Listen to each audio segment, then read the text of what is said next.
जय माता दी। अब सुने आगे की कथा। ऋषिगण बोले, हे सूत जी, हमें इस कथा में संशय हो रहा है। हे महामते, वेदों, शास्त्रों, पुराणों तथा बुद्धिमान लोगों की सदा से यह अवधारणा रही है कि ब्रह्मा, विष्णु और महेश ये तीनों देवता सनातन हैं और इस ब्रह्मांड में इनसे बढ़कर कोई और नहीं है। ब्रह्मा जगत का सृजन करते हैं, भगवान विष्णु पालन करते हैं और शंकर जी प्रलय काल में संहार करते हैं। ये तीनों ही इसमें कारण हैं।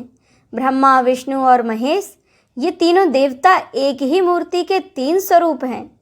ये लोग क्रमश रज, सत्व और तम गुणों से युक्त होकर अपना कार्य करते हैं। इन तीनों में माधव पुरुषोत्तम, आदिदेव जगन्नाथ, श्री हरि श्रेष्ठ हैं और वे ही सभी कार्य संपादित करने में समर्थ हैं।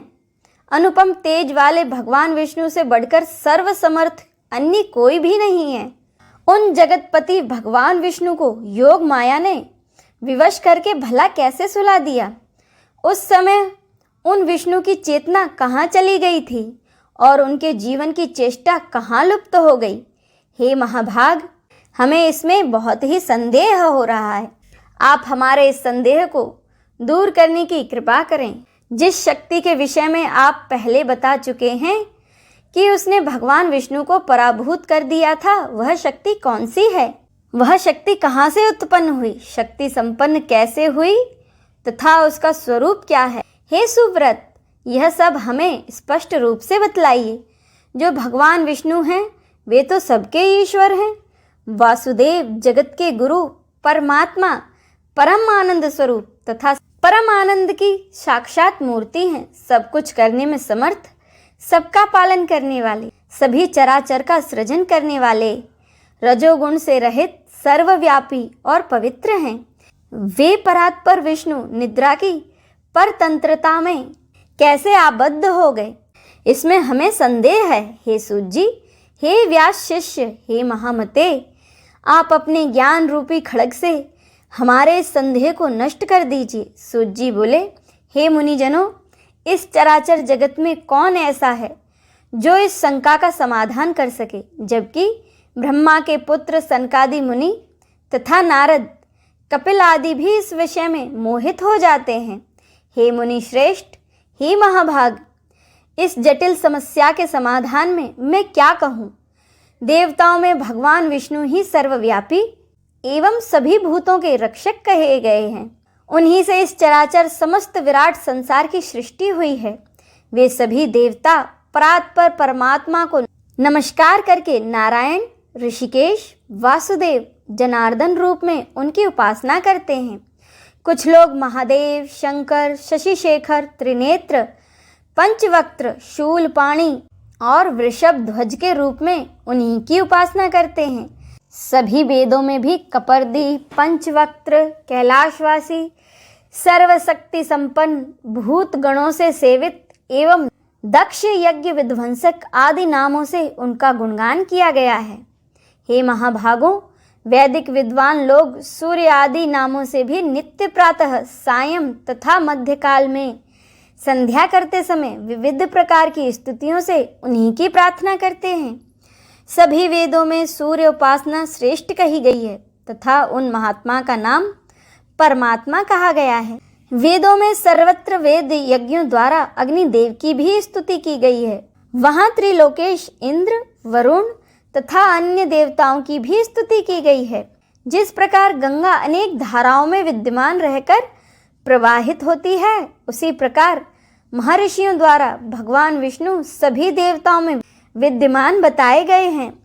मनीषी विद्वानों ने 3 प्रकार के मुख्य प्रमाण बताए हैं, प्रत्यक्ष, अनुमान और तीसरा है शब्द प्रमाण। अन्य के पंडित 4 प्रमाण मानते हैं, प्रत्यक्ष, अनुमान, उपमान एवं शब्द प्रमाण। परंतु अन्य मीमांसा के विद्वान लोग अर्थपति को लेकर 5 प्रमाण मानते हैं। पौराणिक विद्वान 7 प्रमाण मानते हैं। इन प्रमाणों से जो दुर्गेय है वही पर ब्रह्म है। इसीलिए इस विषय में बुद्धि, शास्त्र एवं निश्चयात्मिका युक्ति से बार बार विचार करके अनुमान करना चाहिए। साथ ही सन्मार्ग का अनुसरण करने वाले दृष्टांत द्वारा इस प्रत्यक्ष विज्ञान का चिंतन बुद्धिमान मनुष्य को सर्वदा करते रहना चाहिए। प्राय सभी पुराणों तथा विद्वान ऐसा कहते हैं कि ब्रह्मा में सृष्टि करने की शक्ति, विष्णु में पालन करने की शक्ति, शिव में संहार करने की शक्ति, सूर्य में प्रकाश करने की शक्ति तथा शेष और कच्छप में पृथ्वी को धारण करने की शक्ति स्वभावत ही विद्यमान रहती है। इस प्रकार एकमात्र वे आदि शक्ति ही स्वरूप भेद से सभी में व्याप्त रहती हैं। वे ही अग्नि में दाहकत्व शक्ति तथा वायु में संचार शक्ति हैं। कुंडलिनी की शक्ति के बिना शिव भी शव बन जाते हैं। विद्वान लोग शक्तिहीन जीव को निर्जीव एवं असमर्थ कहते हैं। अतएव हे मुनिजनों, ब्रह्मा से लेकर तृण पर्यंत सभी पदार्थ इस संसार में शक्ति के बिना कुछ भी नहीं है, क्योंकि स्थावर जगत में सभी जीवों में शक्ति ही काम करती है। यहाँ तक कि शक्तिहीन पुरुष शत्रु पर विजयी होने, चलने फिरने तथा भोजन करने में भी सर्वथा असमर्थ रहता है। यह सर्वत्र व्याप्त रहने वाली आदि शक्ति ही ब्रह्म कहलाती हैं। बुद्धिमान मनुष्य को चाहिए कि वह अनेक प्रकार के यत्नों द्वारा सम्यक रूप से उसकी उपासना करे तथा उनका चिंतन करे। भगवान विष्णु में सात्विक शक्ति रहती है, जिसके बिना वे अकर्मण्य हो जाते हैं। ब्रह्मा में राजसी शक्ति हैं, वे भी शक्तिहीन होकर सृष्टि कार्य नहीं कर सकते। और भगवान शिव में तामसी शक्ति रहती है, जिसके बल पर वे संहार करते हैं। इस विषय पर मन से बार बार विचार करके तर्क वितर्क करते रहना चाहिए। शक्ति ही संपूर्ण ब्रह्मांड की रचना करती हैं, सबका पालन करती हैं और इच्छा अनुसार इस चराचर जगत का संहार करती हैं। उसके बिना ब्रह्मा, विष्णु, महेश, इंद्र, अग्नि, सूर्य और वरुण कोई भी अपने अपने कार्य में किसी प्रकार भी समर्थ नहीं हो सकते। वे देवगण शक्ति युक्त होने पर ही अपने अपने कार्यों को संपादित करते रहते हैं। प्रत्येक कार्य करने में वही शक्ति प्रत्यक्ष दृष्टि गोचर होती हैं। मनीषी पुरुषों ने शक्ति को सगुण और निर्गुण भेद से दो प्रकार का बताया है।